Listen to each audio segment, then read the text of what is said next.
Welcome sa ating programang Boses ni Magdalena. Sa mga nag-aabang po ng part 7 ng ating story, abangan po sa ating next upload. Catherine ang tawag sa kanya sa bahay. Pero sa mga kaibigan at mga kaklase ay Kat ang gusto nila. Short for Catherine. 23 years old, tubong Bulacan, 5 feet and 3 inches tall, balingkinitan, makinis at maputi. Tahimik lang. Graduate ng 4-year course at may permanente at matatag na trabaho sa kasalukuyan. Matalino, mainhin, at higit sa lahat ay mabait. Pero, yun nga lang ay may tinatagong kapilihan. Dito natin uumpisahan ang kwento ng nakaraan ni Catherine. Lunes, alas 6 ng umaga noon. Catherine, gising, bumangon ka na at baka malate ka sa school. Mahinang boses ni June, sabay yugyog sa balikat ng pamangkin. Kahit inaantok pa, ay bumangon na rin ito. Inalalayan pa ito ni June patungo sa banyo at pinaliguan. Alam mo, Catherine, paglaki mo ay napakaganda mong dalaga. Parang artista po ba? Inosente namang tanong ni Catherine. Higit pa sa artista. Sagot naman ng binata habang sinasabon ang pamangkin. Katulad ni Katrina Halili? Mas maganda ka pa kaysa kay Katrina paglaki mo. Sagot muli ni June. Yay! Nasiyahan ng bata sa kanilang usapan. Pero paglaki mo, kailangan ikaw na lang mag-isa ang maliligo ha? At ikaw na lang din mag-isa ang mag-aayos ng sarili mo. Bakit naman po? Basta malalaman mo rin balang araw. Bata pa lamang si Catherine, ay nakatira na sa kanila ang kanilang tito June. Pinsan ito ng kanyang papa, subalit sa malayong kamag-anak na. 10 taong gulang pa lamang si Catherine, ay ito na ang nag-aaruga sa kanya. Tagapaligo at tagabihis, hanggang sa paghahatid at sundo si school gamit ang motorsiklo ng kanyang ama. Uli lang lubos na si June. Graduate ito ng high school, pero hindi na nakapag-aral sa kolehiyo dahil sa kahirapan. At namatay pa ang mga magulang dahil sa malubhang sakit. Minabuti na lang ng ama ni Catherine na doon na sa kanila manirahan ng binata at bibigyan naman ito ng sahod. Matalino si June dahil ito ang tagaturo sa kanyang mga assignment at kung minsan ay tagagawa pa ng mga project. Maliban sa napakabait ay napakasipag pa nito. Matapos nitong maihatid si Catherine sa school, ay dumadaan na ito sa palengke upang bumili ng kanilang pagkain. Masarap din itong magluto. Kaya sa tagal ng kanyang paninilbihan sa pamilya ay hindi ito napapagalitan ng mga magulang ni Catherine. Pagkalipas ng 8 taon, ay matyaga pa rin na naninilbihan ng binata sa kanila. Samantala, lumaki na rin si Catherine ng super ganda at malapit na rin idaos ang kanyang debut. Nakahiyaan na rin ni Catherine na paliguan pa siya ng tiyuhin dahil medyo nakakahugis na kasi ang dalaga. Pabubukol na rin ang kanyang harapan. Mas lalo pang tumingkad ang kagandahan ni Catherine sa pagsapit ng kanyang debut dahil sa kanyang suot na gown. Nagkaroon ng malaking handaan sa kanilang bahay. Maraming naging bisita si Catherine dahil halos puno ang kanilang bahay. May mga mesa pa sa labas. Mayroong 18 candles at mayroon pang 18 roses na karamihan ay mga kaklase din ng dalaga. Ang mga magulang ni Catherine ay inasikaso naman ang ibang mga bisita, kamag-anak at ang mga nagiinuman.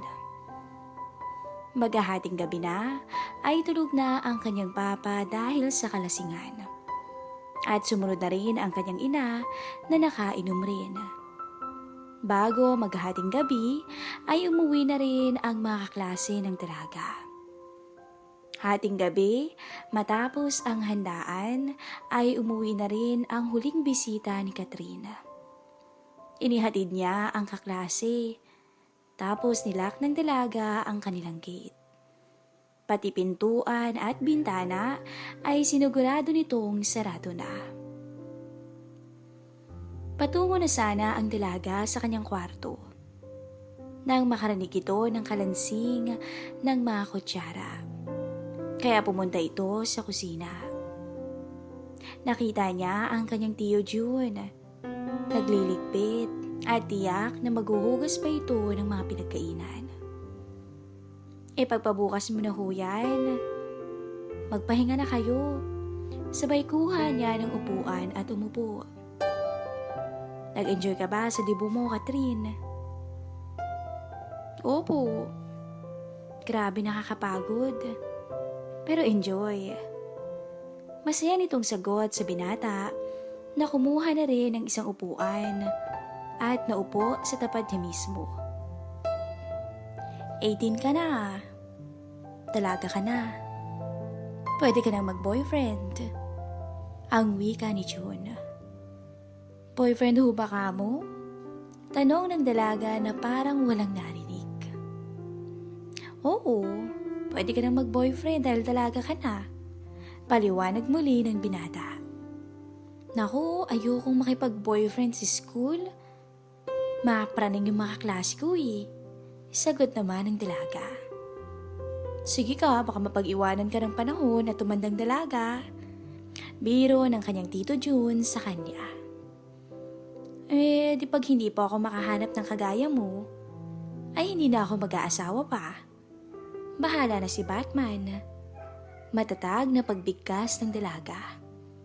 Binola mo pa ako? Gusto ko po kasi yung katulad mo. Mabait, masipag, maasikaso sa bahay, at higit sa lahat ay magaling pang magluto. Pagmamalaki ng dalaga. Naku, dinagdagan pa ang pambubukulan nito. Tulog na ba sila papa at mama? Tanong niya. Oo, napasobra yata ang inom eh. Ayun, knockout tuloy. Pati siguro si mama nalasing din.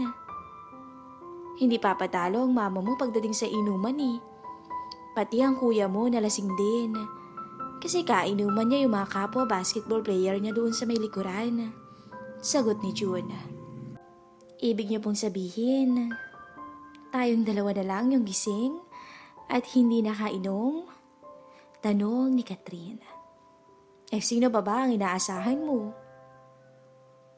Ilang saglit din na hindi umimik si Catherine na tila nag-iisip ng malalim.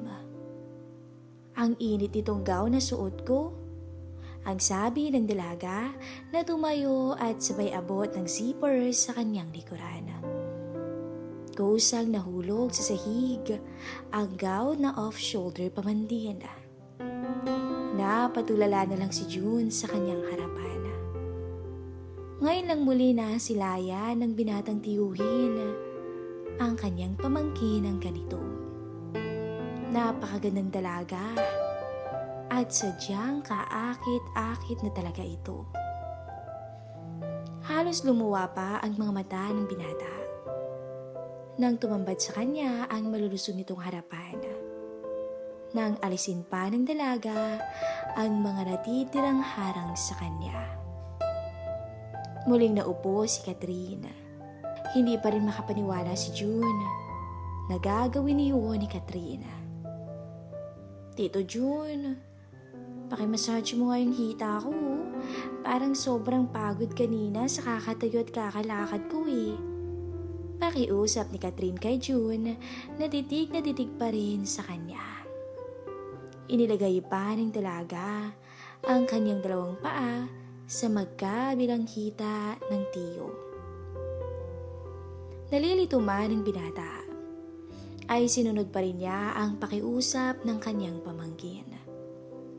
Nakaramdam ito ng pagkauhaw sa kakatitig sa magandang nasa harapan niya ngayon. Tuloy lang ito sa paghilot. Nabigla na lang si June nang makita na hinahaplos na ng dalaga ang sarili habang nakapikit ito. Halatang gusto nitong magpatangay. Itaas mo pa kaya? Nakapikit pa rin si Catherine ang magsalita. Tila may iba talaga itong hangarin. Maya-maya, minulat ni Kat ang kanyang mga mata at biglang tumayo. Tara, doon na lang ho tayo sa kwarto ko.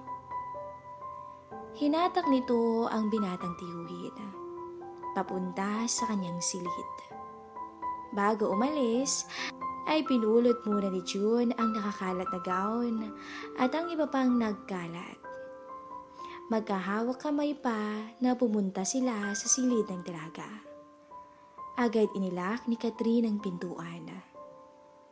Sanay man pumasok si June sa kanyang silid kahit noong bata pa si Catherine, ngayon ay parang nag-aalangan siya. Napakaganda ng kanyang pamangkin at tila inaakit pa siya nito. Hanggang masahe lang ako, hindi dapat lumampas pa ron. Bulong ng binata sa sarili. Sumampa na si Catherine sa malapad itong kama. Nakangiti pa ito nang sumenyas kay June na lumapit sa kanya. Ituloy na ho natin. Pakiusap muli ni Catherine sa kanya at muling pumikit. Muli na namang sumunod si June sa pilyang dalaga. Napapangiti na lamang siya. Di yata at nakapikit ay gising naman ang diwa nito. Sadyang gustong makaranas at malunasan ang pagka-inosenteng nararamdaman. Sinubukan ni June na lumampas sa linya ng limitasyon. At hihinto lang siya pag nagreklamo na lang si Catherine. Ngunit, tila na gustuhan pa yun ng dalaga. Gusto niyo ho ba akong tikman? Tanong ni Catherine, sabay na pinaghiwalay ang mga paa. Nanlaki ang mga mata ni June. Hindi mawari kung ito ba ay isang panaginip lamang. Pero Kat, hindi pwede sa akin. Sa iba mo na lang yan ibigay. Tumanggi man ay hindi may pagkakaila ni June na konting-konti na lang ay tutugon na ito sa nais ng dalaga. Mas mabuti na sa'yo ko ibigay kaysa dun sa mga walang kwentang lalaki na puro dotang inaatupag. Walang pag-aalinlangan na sagot naman ng dalaga. Napalunok na lang si June. Bahala na, sambit nito sa sarili. Wala nang atrasan nito para sa binata. Nais niyang matugunan ang hinahanap ng dalaga at lunasan na rin ang nadaramang pagkauhaw sa sarili. Bago lumusong ang binata, ay nagsalubong muna ang kanilang mga paningin.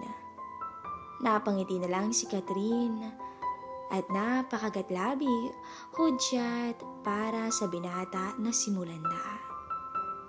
Hindi maipaliwanag ni Catherine ang nadarama para itong mababaliw. Ito ang unang beses niya. Sa bawat galaw ay tila nag-iiwan ito ng 1,000 kiliti sa kanya na ngayon lang niya naranasan. Hindi nagtagal ay nag-umpisa na itong manginig at napahawak na lang ng mahigpit sa braso ni June na nooy nakasampa pa sa kanya. Senyales na nakarating na ito sa rurok at naabot ang limitasyon. Hingal na nakapikit si Catherine habang nananatiling nakakapit sa braso ng binatang tiyuhin. Asihan ka ba, Catherine? Tanong ni June sa nanghihina pa rin na dalaga. Sobra ho. Nakakabaliw pala. O paano, aalis na ako ha? Baka abutan pa ako ng papa mo eh. Ang sabi ni June at tumayo na. Lasing yun. Pati si mama at maging si kuya. Dito ka na lang muna. Pakiusap ng dalaga, sabay hatak sa binata upang mapaupo ulit. Nakaisa na tayo, Catherine. Tama na yun. Ang arte mo naman, Tito Junie. Bahala ka kung ayaw mo. Magsusumbong na lang ako kay mama at papa. Napangiti ang dalaga. Nang makita ang reaksyon ng kanyang tuyuhin na parang namutla pa. Naku, huwag mong gagawin yan, Catherine. Baka makulong ako. Sagot naman ni June. Kaya nga, edi sumunod ka na lang sa gusto ko. Napangiti ulit ang dalaga. At mangako ka muna na araw-araw mo akong pasasayahin. Pakiusap muli ni Catherine. O sige, pangako. Basta wag mo lang ako'y sumbong. Namumot lang sagot naman ni June. Agad hinila ni Catherine pabalik ng higaan ang binatang tiyuhin. Upang sulitin pa ng isang beses ang pagkakataong tulog ang lahat ng kasama sa bahay. Walang sinayang na oras ang dalawa hanggang sa muli silang mapadpad sa sukdulan. Walang imikan habang nakatihaya. Nakapikit naman ang mga mata ni Catherine sa sobrang pagod na nararamdaman. Nakakadalawa na siya ngayong gabi pa lang. Makalipas ang ilang minuto ay tila hindi pa rin kumikilos si Catherine. Kaya napilitan ng bumangon ang binatang tiyuhin. Napansin ni June na nakatulog na ang dalaga. Dahan-dahan siyang nag-ayos ng sarili. Walang ingay at maingat na lumabas sa kwarto ng dalaga. Kinabukasan ay araw ng Sabado. Walang klase si Catherine, pati na rin ang kanyang kuya. Tulad ng nakaugalian, ay maagang nagising si June upang maghanda para sa almusala. Maaga namang nagising ang papa at mama ni Catherine dahil may lalakarin daw sila sa umagang yun. Matapos makapag-almusal, ay gumayak na ang mag-asawa at bago umalis, ay nagbilin pa kay June na baka hapon na silang mag-asawa na makabalik. Nang magising naman ang kuya ni Catherine, ay nagsuot na agad ito ng uniform na pang-basketball. Hindi na rin muna nag-almusal. Bagkus ay nagpaalam na at saka umalis. Matapos makapaglinis sa bahay at makapaghugas ng pinagkainan, ay naisipan ni June na maligo na. Habang naliligo, ay nakarinig ito na tila tinatawag ang kanyang pangalan. Gising na ang dalaga. Hanggang sa may kumatok sa pintuan ng banyo. Sandali lang, naliligo pa ako. Ang sabi ni June sa pamangkin. Tito June, alam niyo ba kung saan nagpunta sina mama at papa? Tanong ni Catherine na nooy nakabalot na lang ng tuwalya. May pupuntahan raw. At mamayang hapon pa raw ang balik nila. Sagot naman ni June sa dalaga. Si kuya nag-basketball? Tanong ulit ni Catherine. Oo, hapon na rin yun makakabalik. Sagot naman ng kanyang tiyo. Napangiti ang dalaga na parang may binabalak. Umalis si Catherine at nilaka agad ang pinto sa harapan at sa may kusina. Matapos masigurong walang makakapasok, ay bumalik ito kung saan naliligo ang kanyang tiyuhin. Tito, pakibukas ho ng pinto, maliligo na rin ako eh.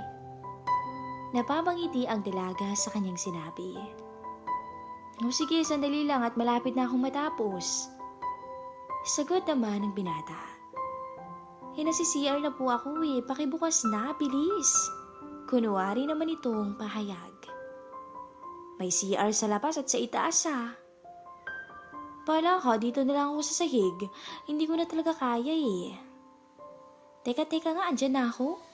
Sagot naman ito sa dalaga. At saka mabilis na binuksan ang pintuan. Nakasando at boxer short na ito. Subalit hinarang siya ng dalaga at pilit na itinutulak muli sa loob sa baylak ni Catherine ang pintuan. Paliguan mo ko, Tito Jun? Tulad ng bata pa ako. Nakangising utos nito sa may alis ng nakapulupot na tuwalya. Muli ay walang nagawa ang binatang tiwin, kundi tumugon sa pilyang dalaga. Naiintindihan naman ni June ang pamangkin. Alam niya na sa edad nito ay hindi nito maiiwasan ang pagka-agresibo. Kaya nang makahanap si June ng pagkakataon, ay umiwas muna ito at naghanap ng trabaho sa malayo. Ayaw niyang sirain ang pangarap ni Catherine. Pero handa siyang bumalik pag alam niyang mature na ang isipan ng dalaga. Hanggang dito lang po ang ating story.